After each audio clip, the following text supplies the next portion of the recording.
feel like a natural.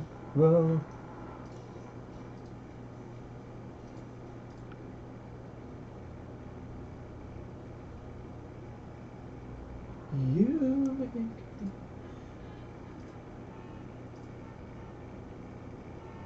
What is view count? It's counting myself.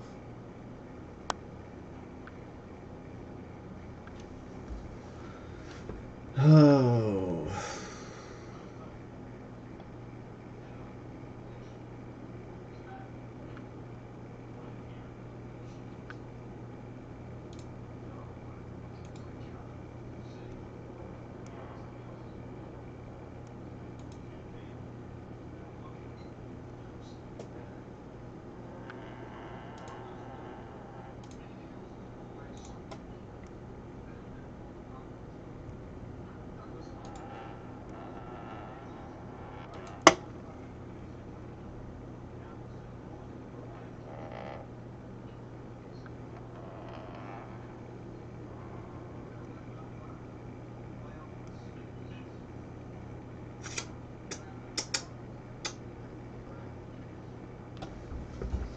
Still working here, getting on this set up.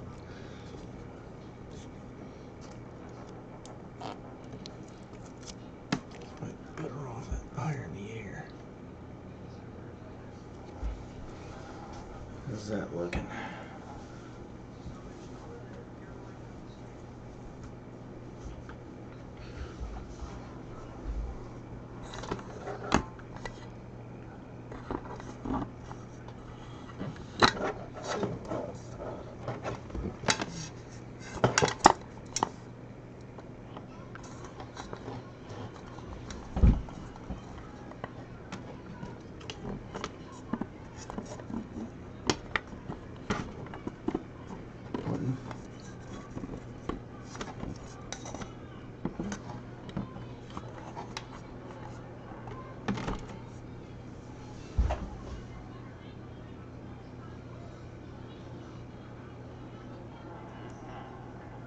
All right.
These blades of whirl.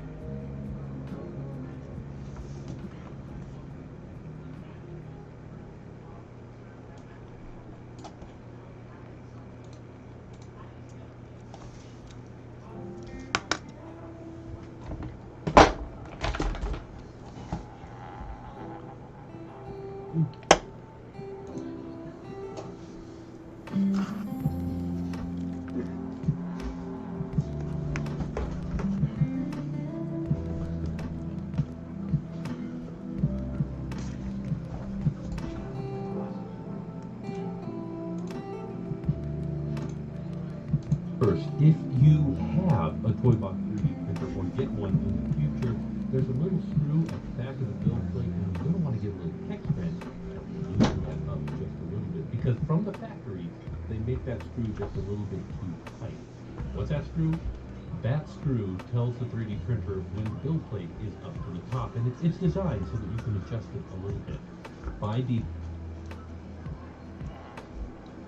Trail boots, those swivel knives are absolutely terrible for this. They work real great on thin paper though. Trail boots, those swivel knives are absolutely terrible. Default, they make it so that the nozzle is just a little too close to the build platform so that your first prints are going to stick and succeed. But if you want to do anything that has any level of, needing dimensional accuracy, especially on the bottom, like printer block, then you're going to want to adjust that level so it doesn't squish too much at the beginning. You want it to just kind of touch that first layer perfectly.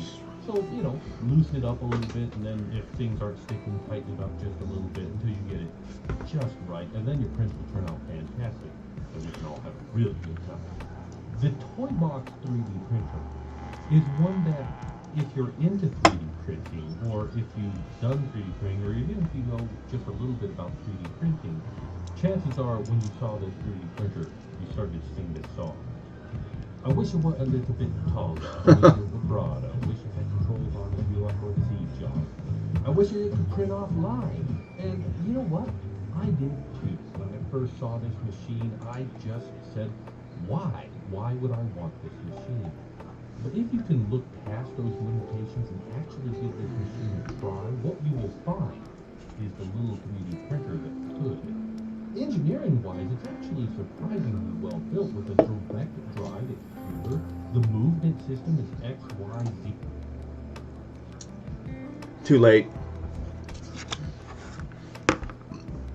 It's hard to tell. His fingers hurt all the time.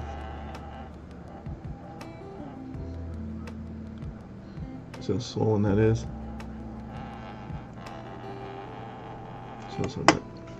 Also covered in calluses. Look at those spinning tables. Turntable here is a piece of crap. Sorry. Try, which means that your prints aren't being flung around on the bed, and so you're going to get more accurate prints. And the small size of it actually works to its advantage because it can be very stable and very rigid with this metal frame that it's working with. Whenever... What's nasty? Cootie.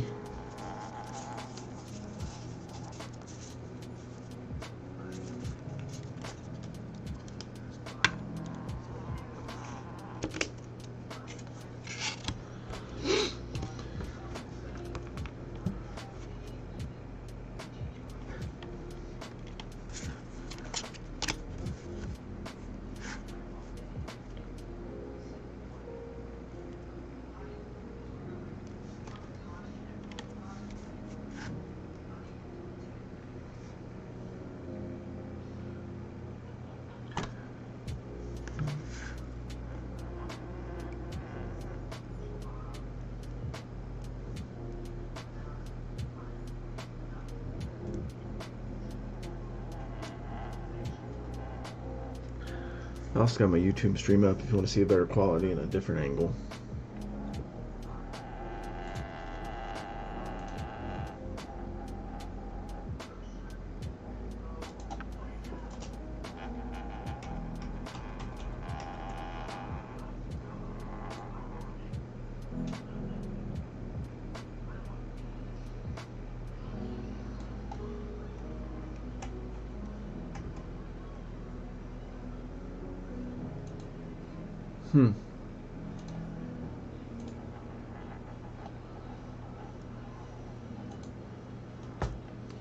Where's all my damn links gone to?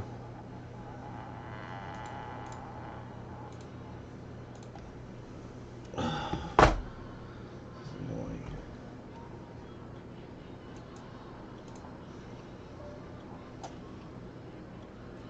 Oh, you too.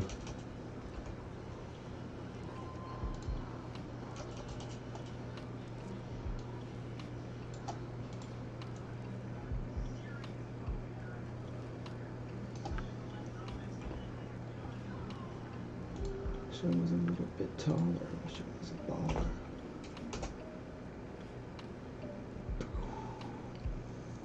Perfect. I can get started.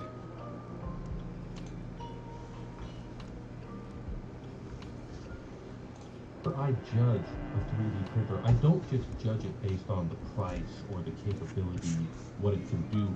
I also judge it based on how easy it is to use. I think that there's value in a 3D printer that's, well, one, that's functional. I think that a 3D printer that you can actually use reliably is more valuable than a 3D printer that could theoretically do cool things if you could just find the time to tinker with it. But more than that, well, I know for myself, every time I do a 3D print, I do this little calculation in my head, and I think, okay, I'm going to have to run out to the 3D printer, grab the media, take it over to my computer, turn on the slicer, load up the file, get my settings right, save the file, go back to the printer. This machine cuts right through all of it. And the toy box makes 3D printing so easy that it actually becomes difficult not to 3D print with it. How easy is it to 3D print with it? Well, this easy.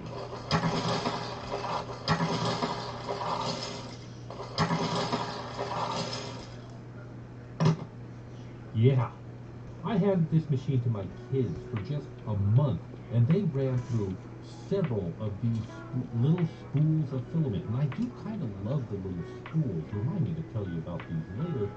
But yeah, they ran through these spools and printed just everything. I mean, okay, the way it works is when you get this printer, you hook it up to the web. You have to connect it to your Wi-Fi. And once you do that, you go to their app or to their website. You say, hey, I want to print this, and you 3D print a cute little piggy bank that prints in 2 parts that my 8-year-old daughter was like, ooh, I want that. She made it, and she colored it and made it her own. And that is brilliant. You know another thing that she made? She made this little disc launcher. It's got this little clip in here. She printed it. She assembled it. It took her a little while to do, but because it was on their platform, she could go, ooh, I want it. Beep. And the printer sprung to life and just gave it to her. She built something. This is remarkable. You know, my other daughter, a little bit older than the first one, she discovered that they had an app on there that you could load your own pictures into, and it will turn it into grayscale depth images. And I said, hey, you know, if you take your images and make them negative before you put it in, you'll get a lithophane. And sure enough, in here, you know, there's a couple of lithophanes that she made all by herself and didn't need me to hold her hand almost at all. I wish I was a heart-shaped box with hearts on it. We've got Flowlistics low poly links. Absolutely love it. Cool. This infinity cube, I think they're called. Yeah, this one failed because I hadn't fixed the build plate properly. But once I did, here's one that works just fine. These are lots of fun to play with, and you know, there that is. They have these really cool mystery eggs. You don't know what's inside of them until you crack them open. It prints in 2 parts that are very, very close to them. Pop open and get it to print inside of them. And this is fun. Now, this is a premium model on their platform. They get you by saying, well, this one you're going to have to pay for, but well, it wasn't much, and honestly, it was well designed and good enough that I was like, yeah, I want to do that. And at that point, I said, you know what? I got to get my models on this platform. So I did. You know, here's some low poly dinos. That's going to be on the platform in a little while. The Chiba models are on there, and of course, there's Printablock on here. In fact, this 3D printer was the platform that brought Printablock back for me. Because I had to plate them for this small machine, I had to go back and look at the designs, and I was like, gee, I need to make some modifications, and now I'm back into Printablock big time, and it is all because of this 3D printer that we have to thank for that. And Printablocks work great on this 3D printer, provided that you get the settings right. See, the toy box, like I said, it connects to the web, and their website, their application, pre-caches all the G-code. And they can do that because they're really only servicing one printer, and so they know the settings for that one printer. Okay, so it caches the G code for that one printer, and whenever you say, hey, I want this thing, it beams it to this printer, loads it on the printer. It is loaded locally on the printer. You can take it off the Wi-Fi and it's fine. You don't have to have constant connection, just long enough for it to download. And the printer springs to life and starts printing. Actually, they do something really, really clever with it. When you say, I want this, and it beams it to the printer immediately jogs the head just a little bit, just to say, oh, I've received it and I'm moving and I'm getting ready.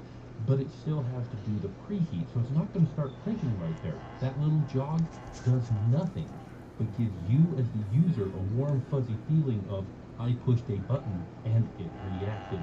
It's genius, it's simple, and I love it.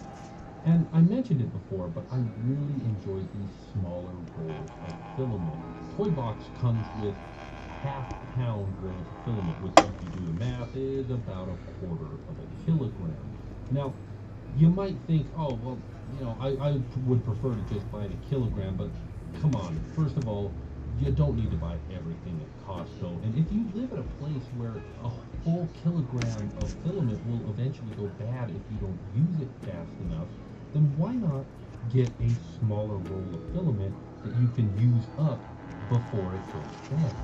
Either that, or you got to spend extra on, filament dryers or fancy ways to hold your filament and keep it dry and stuff like that. I mean, if that's what you want to do, great. If not, this is another great option. Of course, you can use the full-size rolls of filament. You just got to get, a fancy filament holder for it off the back of the printer to do. And, quite frankly, if you want to do that, hey, I got one here. You can borrow. I got another one over here. In fact, I got 2 more, 3 more. Please take one off my hand, please. But, no 3D printer is perfect. Every rose has its thorns. And this 3D printer has its problems, it's true. I had trouble getting it to connect to the Wi-Fi. Theoretically, the way it works is when you turned it on first, it broadcasts a Wi-Fi hotspot signal. You connect your phone to that hotspot, and it says, hey, I've also detected these other Wi-Fi signals. Which one should I connect to, and what's the password? Beep, beep, beep, beep, beep. Works. Except it didn't work. When I used my phone, it didn't work. When I used my wife's phone, it didn't work. When I used the laptop, it did work. And I was grateful that I had that option to do it. But if you don't have other Wi-Fi devices to try out and connect to it, you might be up a creek without an ability to do it, because you can't just type in the password on the touchscreen. And I don't know why you can't, because it does have a touchscreen, and it could just say, which Wi-Fi should I connect to? Give me password. Yeah, it's a pain in the neck to type a password on the screen that's that small, but it could do it. Also, it's noisy, which is kind of a weird problem, because noisy 3D printers, you just put them out in the shed or the garage, but this 3D printer needs Wi-Fi to work, so you gotta put it close to your Wi-Fi, and if you don't have Wi-Fi in the shed or the garage, where do you put this printer? And when I say that it's noisy, I mean the fans on it are very noisy. The motors might be noisy too, but I can't hear them over the fans. And their web service is kind of unusual. You don't realize it until you start uploading models yourself, but when you upload models, it's got very limited options. You don't get to choose infill or shells or anything like that. It's basically just 3 options. Do you want support or not, and a couple others. One of them is use Cura. Yes, Cura is a slicer on there, but as I discovered, it's an old version of Cura. It's pre-Cura 2, which means it's Cura 11, but that's actually Cura 1 version of it. Never mind, it's old Cura. And old Cura had a very interesting problem. Whenever it would slice something, it would say, okay, this is the shape that I need to draw, and it would draw that shape on the line. But you're drawing with a 0.4 millimeter extrusion, which means that the line that they're drawing is actually 0.2 millimeters bigger than the thing that you actually want to do, which in printer blocks is not enough to make it impossible to connect the connectors to. You can still do it, you just gotta push a little bit harder. But when I turned off Use Cura, the printer blocks worked much better, and I was able to get all of my printer block connectors working on all sides. Again, depending on you getting that build plate done properly.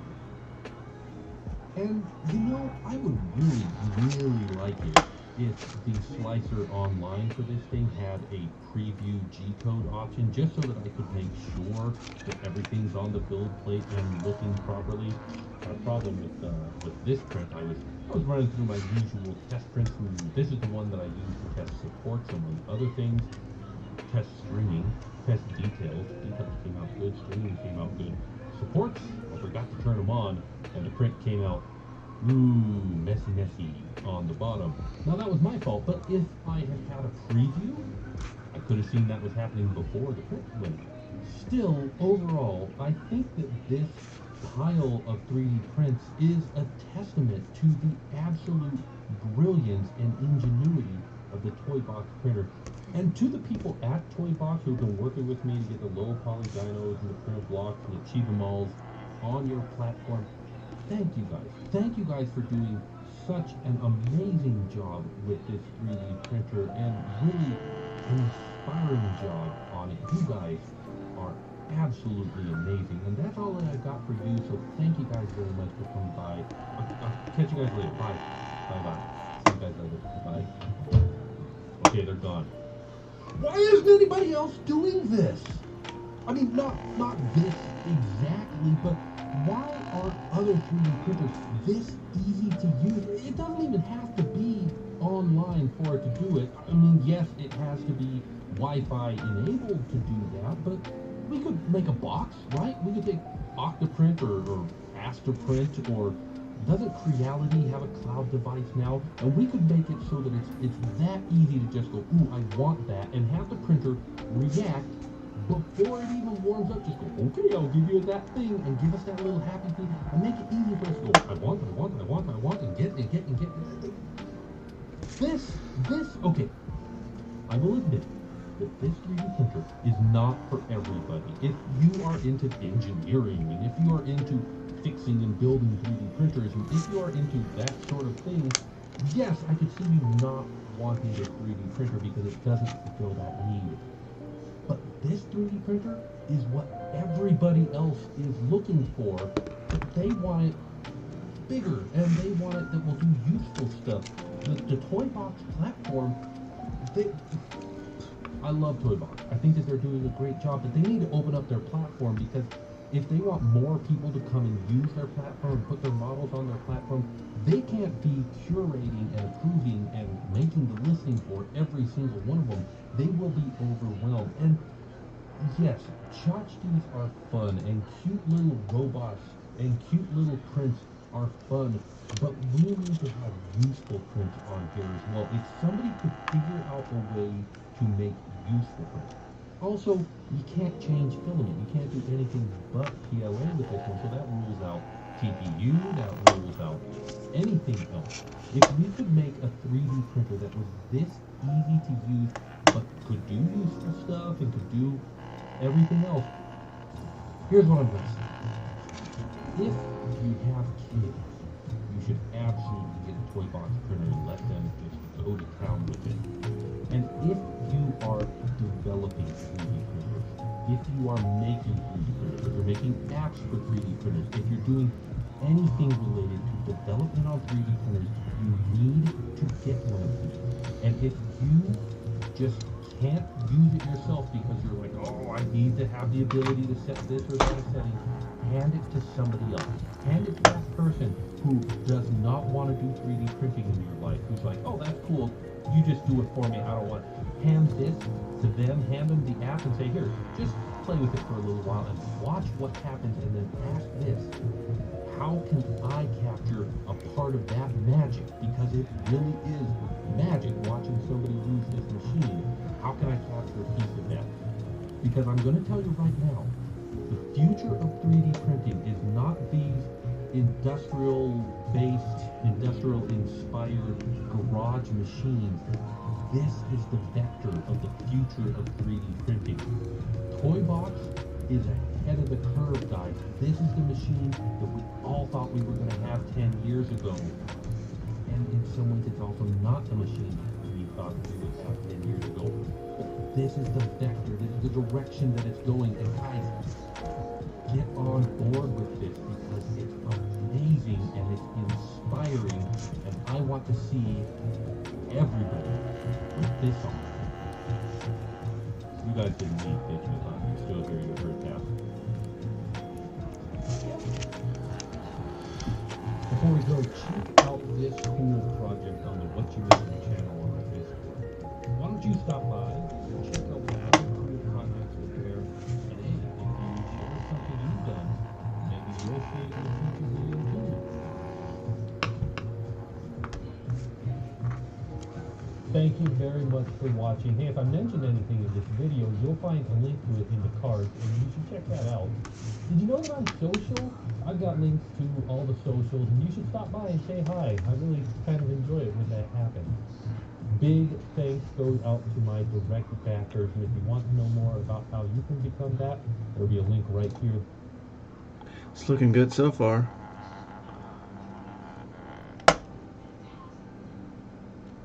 I think my turntables are slowly dying.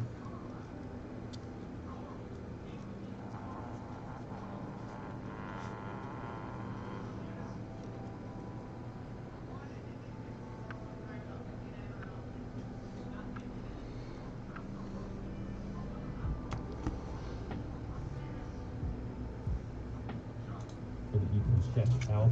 And as always, I want to remind you, safety first. Think I care about you. And I'll see you next time.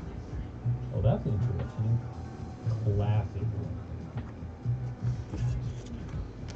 I hope you captured that, because I forgot to put on lava.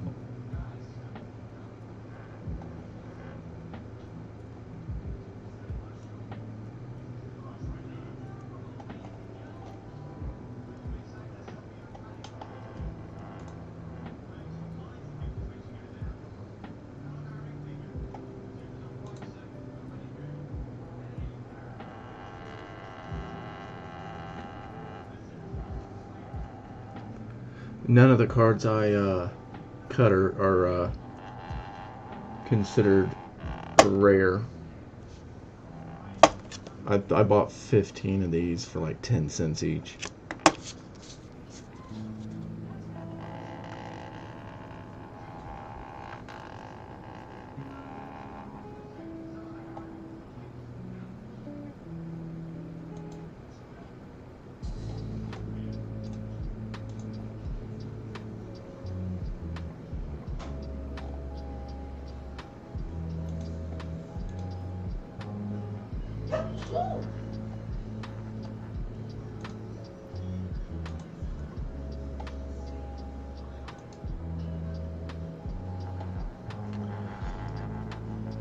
Now, that's not to say in the past I've made some of these and the cards that I used became rare.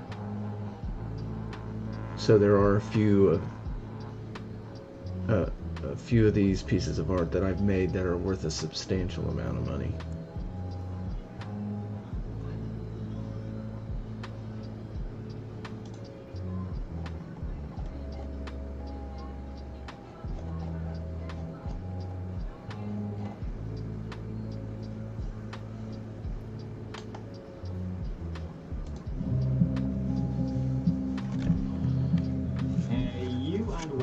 My name is Mike, and in this little video, we're going to examine the case of Kelly Cochran. This case may involve human murders, so look forward to that. Kelly Cochran of Iron River, Michigan, signed a blood pact, oh hell yeah, with her husband that if one of them ever cheated on the other, they would get rid of the person with whom they had cheated.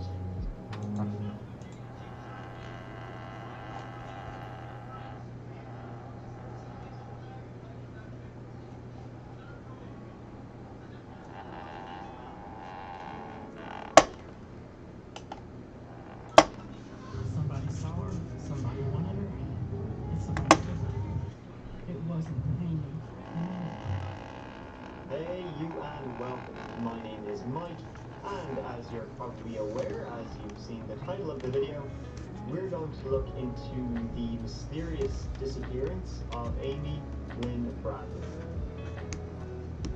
American Amy Lynn Bradley was 23 when she disappeared aboard a cruise ship by the name of Rhapsody of the Seas while touring the Caribbean. There have been a number of sightings of her since she disappeared in 1998. Not quite sure, Alphabet. What was a comment, though? You can reply if you click on their comment.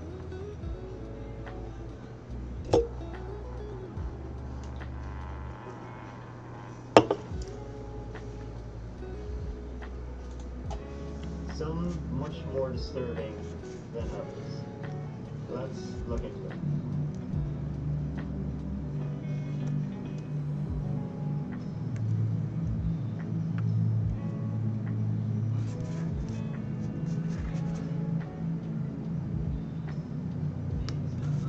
Amy had graduated Longwood College with a degree in physical education. She was quite an athlete herself.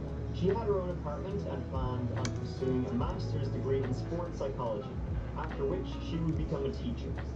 On the 21st of March 1998, 23-year-old Amy Lynn Bradley, her parents Iva and Ron, and her younger brother Brad, all from Chesterfield, Virginia, left for a week-long Caribbean cruise aboard the Rhapsody of the Seas, a cruise ship with the max capacity of 2,500 people.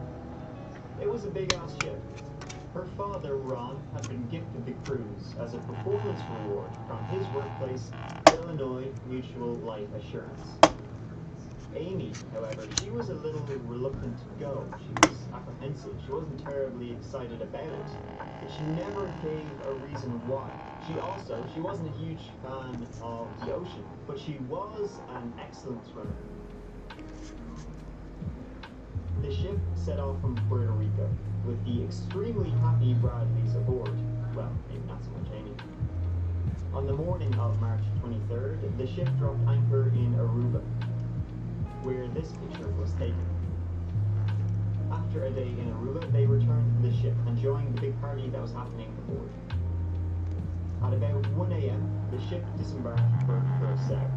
The parents then went off to their own cabin to sleep, while Amy and Brad joined the party still rocking that night, with the house band, the Blue Orchid. Brad went back to the cabin about 4 a.m., presumably bollocks to the party. Amy joined him 15 minutes later on their balcony. Shortly after that, Brad decides it's time to go to sleep. Amy, however, remained on the balcony.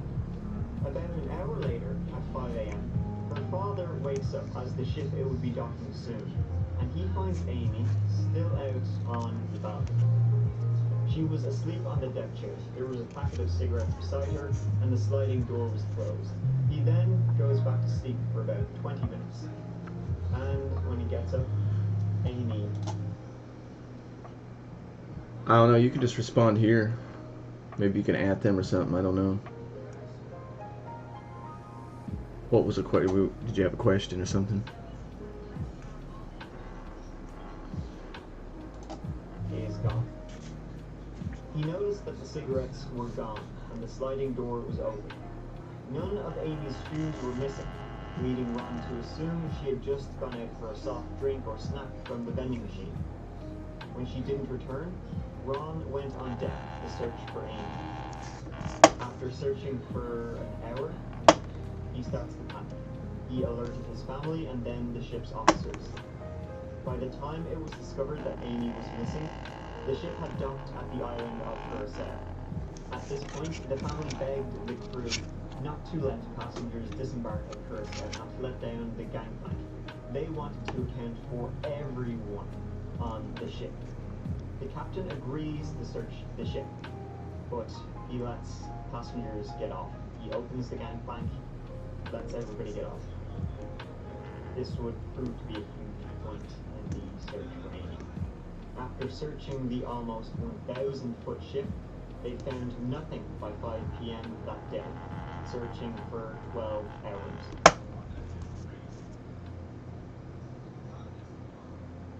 The captain also said they found nothing, searching every nook and cranny on the boat. Did he though? The captain then suggested Amy may possibly have fallen overboard sometime. However, the family said no way, she didn't like being close to the railings. Others then suggested she could have committed suicide. Again, the family said absolutely no way. She had a great life at home and was very happy. So what could have happened to her? Well, others suggested she could have disembarked at Curacao. The family set off the boat to search her. They had 4 hours to find her before the boat left. Amy's parents contacted the FBI, but it would be 24 hours before they arrived. The family watched the ship leave from Curacao. The FBI then contacted the Bradleys in Curacao and told them that not a thorough enough search of the boat had been done. Joined by the FBI, the family raced to St. Thomas, the Rhapsody of the Sea's next stop. On March 26th, the FBI conducted a bomb search of the ship, searching absolutely everywhere. They also handed out flyers to other passengers.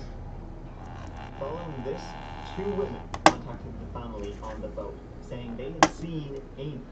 They claimed they had seen Amy around 5:45 a.m. after Ron had awoken and seen her that morning, heading to the ship's dance club with the Blue Orchids bass player.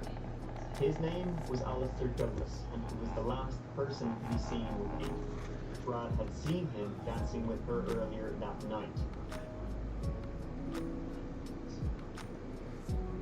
Now, the morning she disappeared, when the family there were still searching the ship, he had come up to Amy's brother Brad and said, "Hey man, sorry about your sister." At that time, the only people who knew she was missing were the family, the captain, and his security team. He should not have known that something had happened to her, or that she was missing. He was brought in by the FBI. He then changed his story, claiming he knew nothing about it. Questioning him revealed nothing.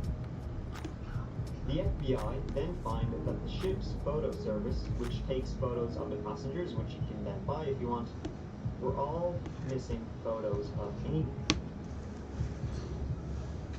Amy was in none of the photos, which had definitely been taken. They went missing about 10 hours before she disappeared, and it was only hers that were gone. Our pictures were missing about 9 to 10 hours before she disappeared. Out of everyone on the ship, her pictures were the only ones missing. Wow, these plates suck. And that's when the kidnapping theories began. Did someone steal her photos to show her to prospective buyers? Was Amy being trafficked and sold? No one on the ship was charged with the disappearance. The family then had to disembark. Flew home. The family What the then fuck? launched a nationwide campaign to find her. A $200,000 reward was offered for information about her. On April 21st, the family returned to Curacao and handed out flyers all over the island. About 24 hours later, a taxi driver contacted the family, saying he had seen her the morning she disappeared. She had disembarked from the Rhapsody of the Seas when the captain let down the gangplank. According to him, Amy frantically approached him when passengers disembarked, asking for a telephone. He remembered her green eyes. They searched the entire island, but came up empty. 4 days later, Brad heard her voice coming from a passing van. They caught up with the van, but it just had some guy in it. Either it was the wrong van, or he imagined it. They then came back to America. Then there were the reported sightings of her. In May 1999, a Canadian man by the name of David Carmichael contacted the family after seeing an episode of America's Most Wanted. He said that when vacationing in Curacao, 5 months after she disappeared, he saw a woman who he was convinced was Amy on the beach. He said that this woman had tattoos which matched Amy's tattoos. A Tasmanian devil on her shoulder, a sun on her lower back, a Chinese symbol on her right ankle, and a lizard on her navel. He said that she was walking up the beach, trailing behind a black guy and a white guy. When she heard David speaking to his friend in English, she spun around and just stared at him, and began walking toward him. Just as she was about to say something, the black fellow came into my line of vision, and he sort of motioned her away. She sort of looked down and turned around and walked away, he said. Before Carmichael walked away, he said that the black man turned around and glared at him. It was one of those leave her alone type of looks, he said. When further researching, he said that one of the men he saw with Amy on the beach looked exactly like Alistair Douglas.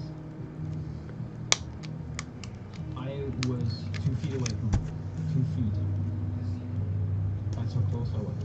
I don't even think about it. It's 100% her. It's not 99, it's 100. It's 100% it was her. It was. The Bradleys were then convinced she had been kidnapped. 3 months later, another man comes forward with information. Frank Jones was a private investigator who claimed Amy was being held against her will and that her captors specialized in human trafficking. He seemed to back up what he was saying. He was following Amy. He knew where she was. I said to myself, hey, if that's where she is, let's get this done. Maybe today's the day. When your daughter's missing, you're willing to do anything and spend any amount of money if you think it's going to help find her. So that's what we did. He said he was ex-Special Forces who specialized in rescuing victims of human trafficking, and that rescue operations like these take time and a lot of money. Tens of thousands of dollars. The family, the Bradleys, however, they wanted to pay anything to get their daughters back, which is completely understandable. Over the next year, Frank Jones began surveying the island and sent images to the Bradleys, allegedly of Amy with the same tattoos. On September 22nd, he said he had enough information to rescue her. With that to do so, he would need another $100,000. Ron Bradley borrowed the money from his boss to pay him. However, before signing off, Ron's boss wanted to be sure the tip was legitimate, and so in November, he sent a trusted friend, security contractor Tim Buchholz, to purse out to monitor Frank Jones and his team. After a few hours there, he contacted the family and said that Frank Jones was spending the money getting wasted on cursing. He had nothing, no information on Amy. Frank Jones was a con artist. The photos he claimed were of Amy were faked. Frank Jones had taken over $200,000 from the family. He was later arrested and sentenced to 5 years in prison and ordered to repay the money. In 2001, William Hefner, a member of the U.S. Navy, said he was with the crew of the destroyer USS Chandler when it visited Curacao in January of 1999. He says that one evening he was having a few drinks in the bar of a local brothel. While prostitution is legal in Curacao, this particular brothel was not. Hefner said it was off limits to Navy personnel, but he was just curious to have a drink there. Yeah, of course, just a drink. He said that while sitting at the bar, he started chatting with these two men who were sitting with two women he presumed were sex workers. After chatting for a while, one of the men went upstairs with one of the women. The other man stepped away from the bar for several minutes, leaving Hefner alone with the other woman. He said, "She grabbed my arm. She said she was in trouble. She said, they've got my papers and I can't leave Ireland." He said the woman grabbed his hand and told him her name and asked him not to forget it. The name he remembers the woman saying is Amy Bradley, though with a T, not with a D. Or at least that's what he thought she said. He told her that if she was a U.S. citizen, then all she had to do was go to the ship in the port and ask for help. Before she had a chance to reply, the other man appeared and she fell silent. Hefner forgot about the woman until he saw Amy's photograph on the cover of People magazine several years later. He said that was her. However, by that time, the brothel had burnt down. In 2005, this photograph was sent to Amy's family by an organization that tracks down potential sex trafficking victims on adult websites. The woman in the photos was advertised as an escort under the name Jazz. Several forensic experts analyzed the face of the woman in the photograph, pointing out similarities between her and Amy. One said he would bet his career on it being Amy. The Bradleys are certain that the woman in the photograph is their daughter. Investigators tried to pinpoint the IP address of the escort site, but had no luck.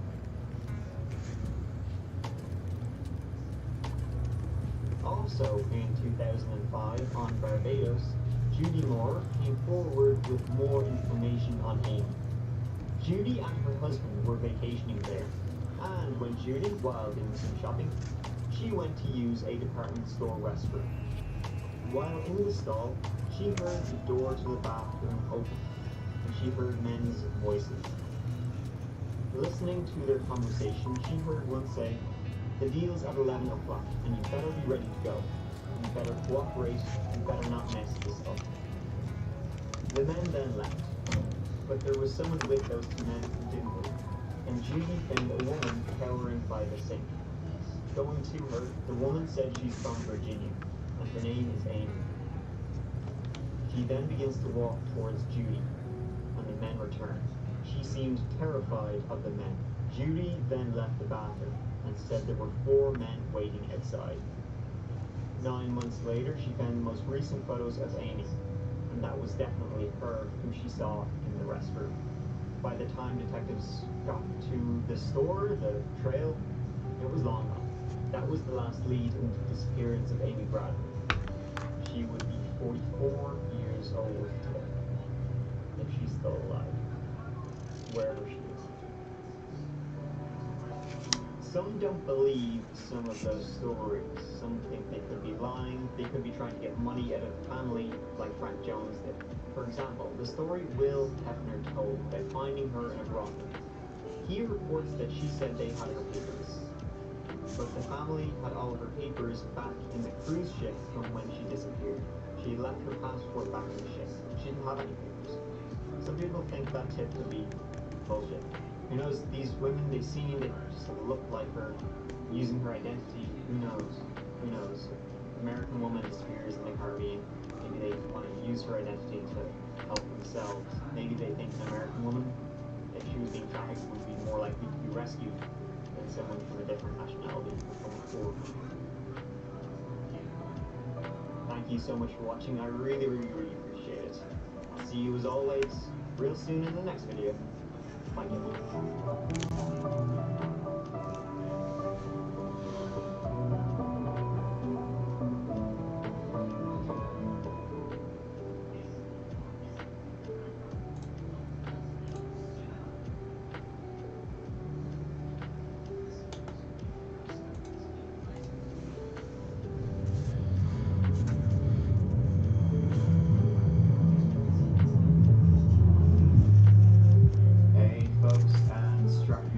In because we're going to Baltimore. Glens Falls Lincoln Park. No, sorry, Leakin Park in West Baltimore is an incredibly notorious dumping ground, with over 70 bodies found within it since the 40s. Though the actual number of dumped bodies in Leakin Park is probably much higher than that. Let's take a look at one of the most infamous dumping grounds in America.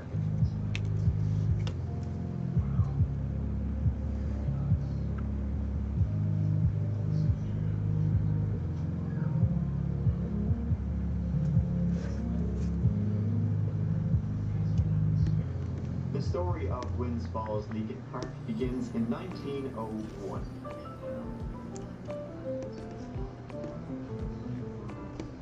When the Baltimore City selected a parcel of land to serve as a park, anticipating a growing population.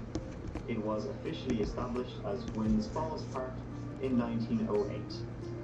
In 1922, J. Wilson Leakin died and requested several downtown buildings he owned to be given to the city of Baltimore, instructing Baltimore to sell them, expand the park with the money, and give it his grandfather's name, who was a former mayor. Though it was also his name too, so humble brag.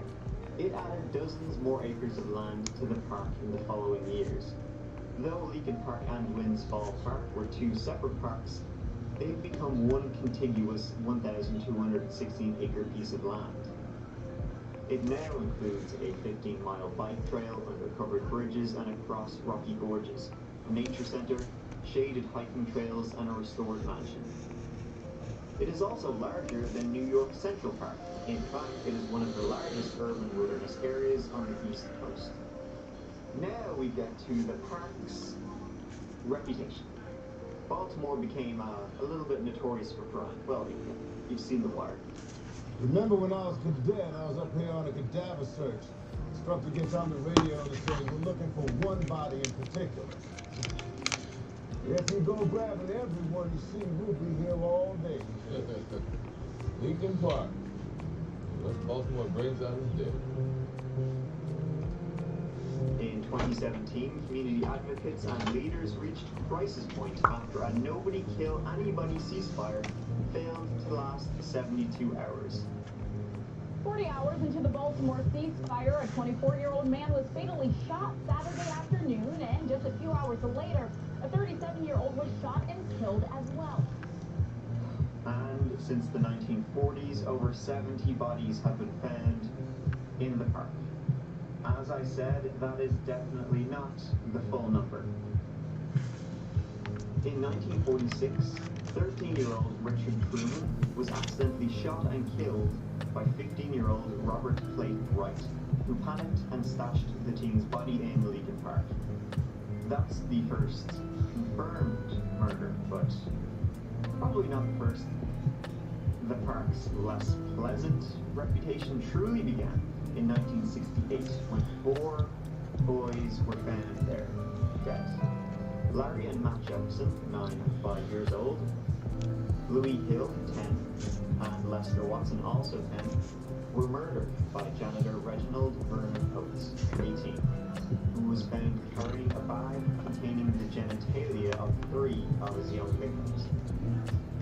When police examined the bodies, they also found that one boy had been decapitated, his hands cut off, and another had his throat cut. Reginald Vernon Oates was declared insane and confined to a mental hospital. The following year brought up the body of Eugene Leroy Anderson, a Black Panther and possible FBI informant. Been trying to work up multiple things here. Had to super glue these things on my Hellraiser cube.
Piece if you're into horror, this opens up to be a deck box.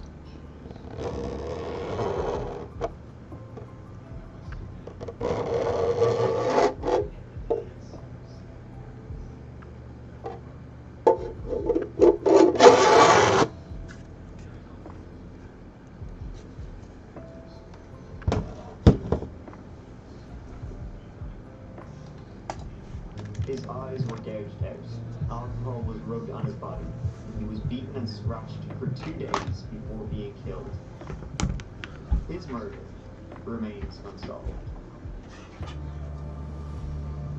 Lincoln Park is huge, so if you're into killing and dumping bodies, you know, that's the place to go.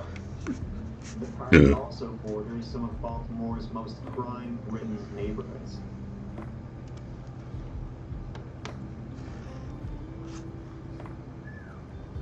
You may also have heard of the park from the acclaimed podcast Serial. In its first season, it looked into the case of Adnan Syed, who was charged with the murder of Hayman Lee. Almost 15 years ago, on January 13, 1999, a girl named Killin disappeared.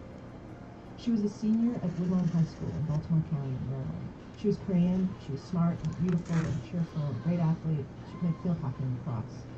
And she was responsible. Right after school, she was supposed to pick up her little cousin from kindergarten and drop her home, but she didn't show. That's when Haley's family knew something was up, and the cousin's school called. About a month later, on February 9th, Hayes' body was found in a big park in Baltimore, near a rambling forest. A maintenance guy who said he'd stopped to take a leak on his way to work discovered her there. He noticed a bit of her black hair poking out of a shallow grave. The cause of death was manual strangulation, meaning someone did it with their hands. A couple weeks after that, so 6 weeks after she first went missing, Hayes' ex-boyfriend, a guy named Adnan Sayed, was arrested for her murder. He's been in prison ever since. The 18-year-old Woodlawn High School student was popular and well-liked. I was on the wrestling team last year, and she was one of the assistants and managers. We got along very well. She was nice. Four left. Adnan Sayed, her ex-boyfriend, was given a life sentence for her murder, despite protesting his innocence. In 2018, the court ruled that Adnan may be given a new trial. However, Amy and Lee's family continue to believe him to be responsible. In a statement, Lee's family said, quote, "The events of this past week have reopened wounds few can imagine. It remains hard to see so many run to defend someone who committed a horrible crime, who destroyed our family, who refuses to accept responsibility when so few are willing to speak up for Hay. She stood up for what was right regardless of popular opinion." End quote. Friday marked the third day of testimony in Sayed's hearing. Sayed's post-conviction attorneys are arguing that his trial attorney was ineffective.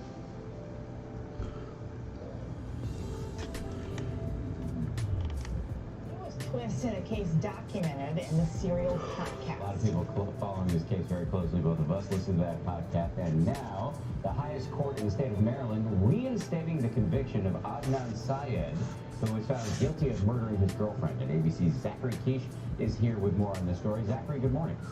Good morning. You know, this is a major blow to the defense team. This 1999 murder case was not well known outside of the state of Maryland until this audio podcast poked holes into how it was handled in the court and fired up an international audience. Millions of people were moved by the story, some asking, do they have the right killer? Now, the Maryland Court of Appeals has ruled Adnan Sayed will not get a new trial. Sayed. So there's another possibly unsolved murder, though apparently not to Hank and Lee's family. The most recent bodies found in Lincoln Park were in 2018, when in January Deshaun Conyers was found, in July Ricky Tyrone Williams, and in December Albertus Nelson. So it's still going strong. The park itself has many access roads that lead discreetly in and out of the woods, perfect for dumping bodies without being caught. Many of Baltimore's residents have called for the roads to be shut down. Some have even suggested creating a bicycle path along the periphery, which, theoretically, would make it a less desirable place for criminal activity. However, despite its reputation, Lincoln Park, it's actually quite an enticing place for bikers and for hikers, because it's a very beautiful, large park. I mean, the park, they say, is safe, because when you think about it, the bodies are just dumped there. They're killed elsewhere. So, you know, if you go there during the day, you're probably, you know, you're going to be fine. The killings don't actually happen there, so it's fine. Just avoid it at night and you'll be fine.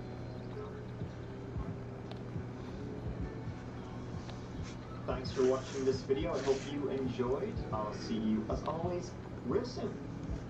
Thanks again for watching. Mind out.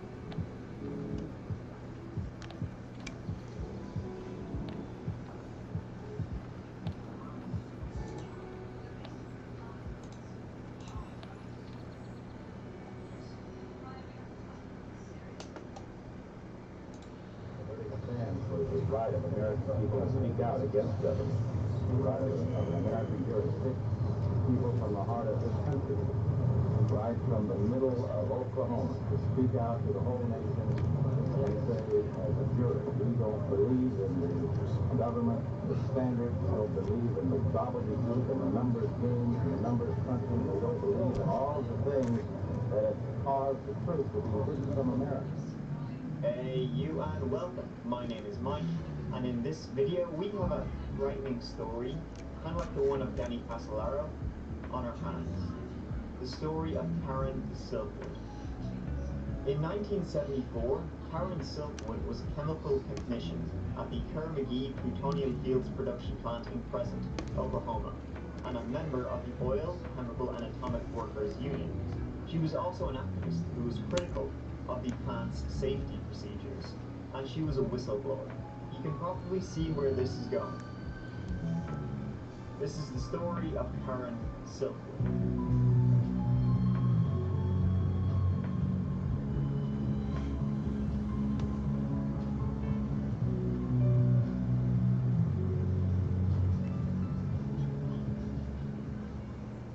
Karen Silkwood was born on February 19, 1946, and grew up in Nederland, Texas. In high school, she developed an interest in chemistry, and after graduation, she enrolled at Lamar College in Beaumont, Texas, with a full scholarship to study medical technology. She left school, however, after her first year, married an oil worker, and had 3 kids. Her husband, William Meadows, however, had an appetite for buying shit. And so, due to his overspending, the couple had to file for bankruptcy. When Karen's husband, William, refused to end an affair he was having, Karen left him. Shortly thereafter, Karen Silkwood took a $4 per hour job as a metallography technician at the Cimarron Plutonium plant operated by Kerr-McGee near Crescent, Oklahoma. Her duties there included polishing fuel rods packed with radioactive plutonium pellets.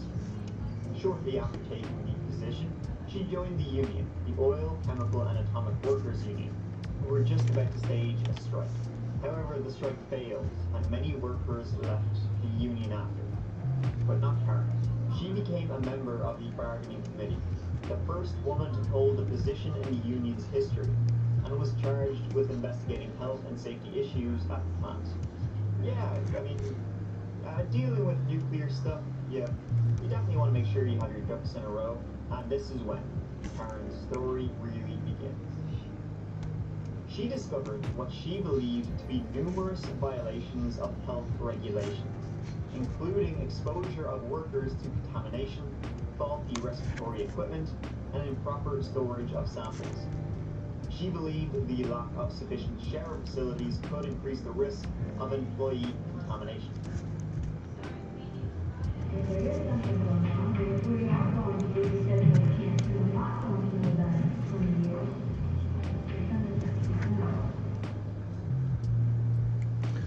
And as you can imagine, the company, they weren't too keen on.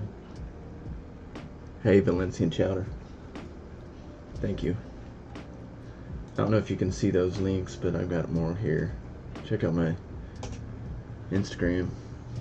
Crap like that.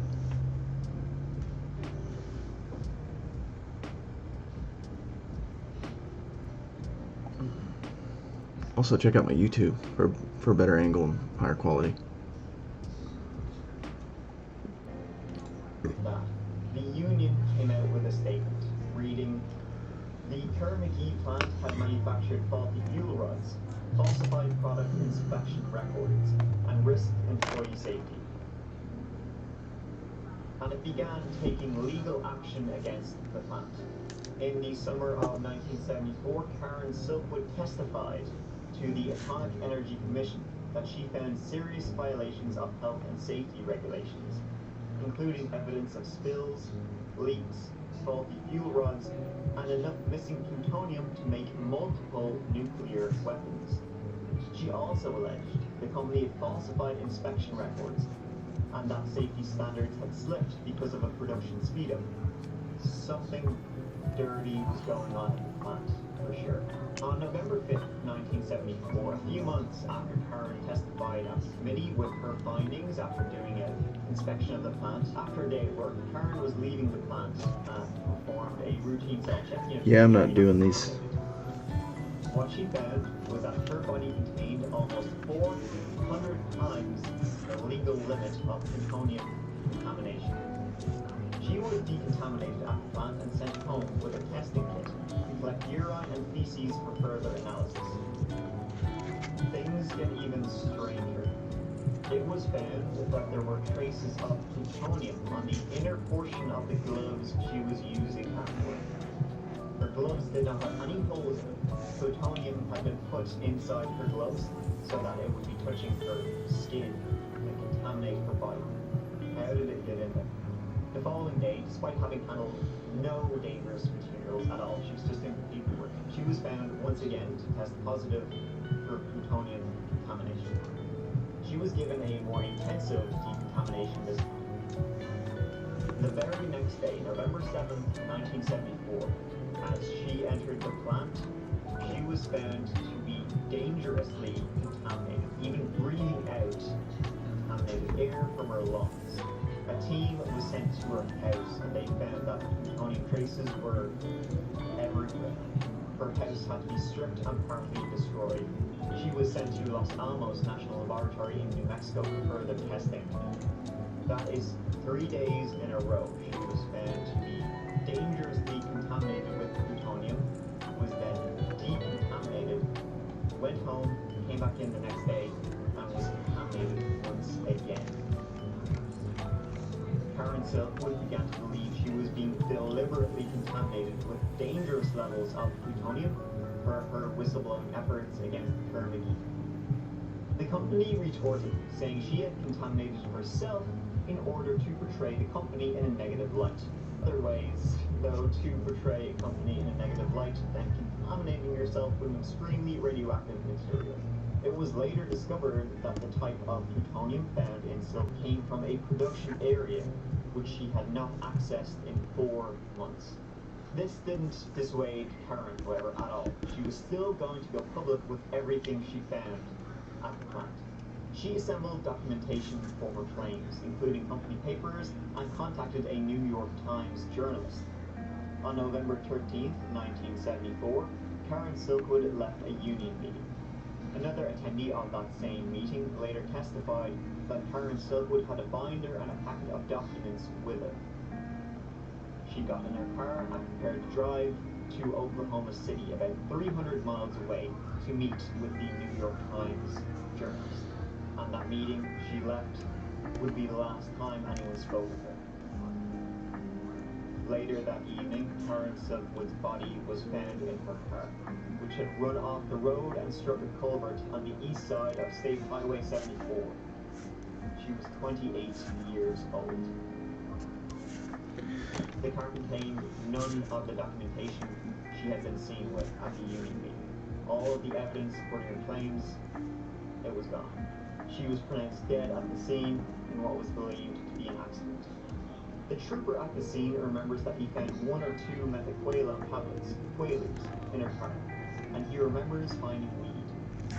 The police report indicated that she fell asleep at the wheel. The coroner found she had almost twice the recommended dosage of methaqualone in her body, needed for inducing drowsiness. But Silkwood's death an accident, concluding that she was under the influence of drugs. I would either put her probably either totally asleep or in some state of stupor from induced by the medication she was taking. It appeared at the scene and from the physical evidence at the scene that she ran off the road by herself. But the union suspected foul play. Why would she want to be drowsy when A, you're driving, and B, she was going to meet the press to break this huge story? And what happened to the documents containing all the evidence? Dents and paint scrapes on her rear bumper led her supporters to believe she had been deliberately forced off the road by a trailing vehicle. Skid marks from Karen's car were found on the road, suggesting that she was trying to get back onto the road after being pushed from behind. The documents she planned to share with the New York Times reporter, they were never found. According to her family, she had received several threatening phone calls very shortly before her death. The Atomic Energy Commission and the State Medical Examiner requested analysis of Silkwood's organs. Much of the radioactive contamination was in her lungs, suggesting that plutonium had been inhaled. When her tissues were further examined, the highest deposits were found in her stomach, showing she had ingested plutonium.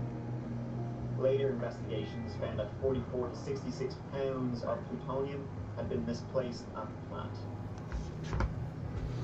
The publicity surrounding the case led to a federal investigation of the plant, where many of Silkwood's allegations were proven true. Karen McGee closed Cimarron in 1975.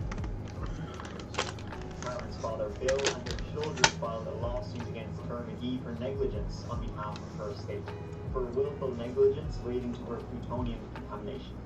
Message to the government and Crisp, refreshing, light.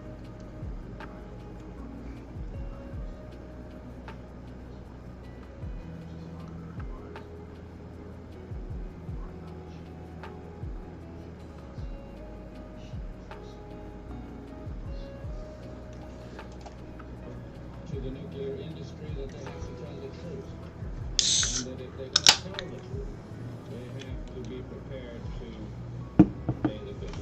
The trial was held in 1979. During this time, the family's lawyers were harassed, intimidated, and even physically assaulted. One of the investigators disappeared under mysterious circumstances. A key witness killed herself before her scheduled testimony. The jury, however, ruled in the family's favor, awarding them $10.5 million. The jury was presented two theories. One, that she had done it deliberately to herself to embarrass the company. The other theory was that Kern McGee had done it to prevent or sabotage the investigation. The jury fined Kern McGee $10 million, the largest punitive award ever out of a trial court. And for three primary reasons. One, that the company had lied to the workers and to the public about the dangers of plutonium. Two, that it had defrauded the government by producing defective fuel rods. And three, that the security system there was so bad that up to 40 pounds of plutonium, enough for 4 bombs, was either lost or stolen. And as a result, we have a record verdict out of Oklahoma City. On appeal, the amount was reduced to $5,000 to cover the destruction of Karen's personal belongings during the decontamination of her apartment. The U.S. Supreme Court reversed the case, and it was headed for retrial when Kern McGee settled out of court for $1.38 million. They admitted no wrongdoing as part of the settlement. Her estate's attorneys speculated that Karen Silkwood had unwittingly uncovered a plot to smuggle plutonium to Israel and other countries. Though she thought she had uncovered sloppy accounting processes at the plant, she had actually discovered very deliberate covert assistance of Israel's nuclear weapons program. He suggested that the missing plutonium wasn't taken by Dr. Brown, but had been stolen by a secret underground plutonium smuggling ring, in which many government agencies, including the highest levels of government and international intelligence agencies, CIA, MI5, Israeli Mossad, and a shadowy group of Iranians, were involved. He wrote that the United States government covered up many details about Silkwood's death, and allegedly carried out her assassination. Researching this, I don't believe she contaminated herself, and she was clearly driven off the road. It seems to be obvious assassination of a whistleblower, but was there a shadowy government conspiracy to smuggle plutonium to other countries? That I don't know. Karen Silkwood's children were divided. Her son Michael said, "I'm proud of Mom. Whether she did it to become the kind of legend that she became is not really important." Her daughter Dawn said, "My belief is that she did what she did because she was a troublemaker. I don't believe her intentions were as good as everybody said." If you want to see this story in movie form, you can. In 1983, a movie, Silkwood, was made telling her story. Hope I didn't spoil the movie for you. I don't know how it's going to end. But it stars Meryl Streep and Cher, so it's got that. I ain't got no Meryl Streep or share, so just me. Thanks for watching. I hope you enjoyed the video. Let me know your thoughts about the story below. And I will see you as always real soon in the next video. Mike out.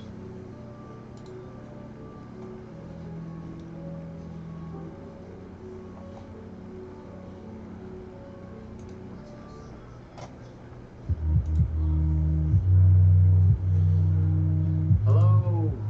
Wait.